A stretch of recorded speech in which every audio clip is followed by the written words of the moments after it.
ভাইয়ের কাছ থেকে শুনতে চাইবো, জিয়াউর রহমান তো একজন সামরিক শাসক ছিলেন।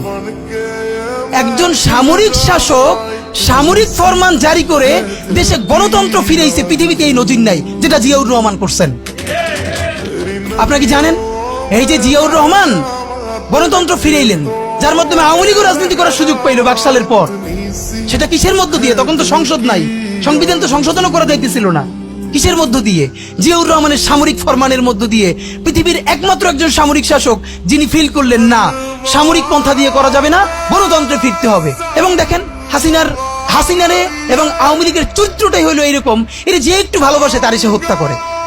শহীদ প্রেসিডেন্ট জিয়াউর রহমান শেখ হাসিনাকে দেশে আসার অনুমতি দিছিলেন, সুযোগ দিছিলেন এবং বলছে থাক সবাই রাজনীতি করুক। আসার 1 মাসের মধ্যে জিয়াউর রহমান শহীদ হয়ে গেছে, 13 দিনের মধ্যে।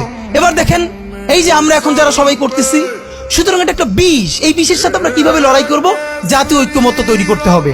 সুতরাং পলিটিক্যাল পার্টি এবং সবার প্রতি একটা কথা, প্লিজ আপনারা বিএনপিকে শতভাগ কর্নার করে দিয়েন না।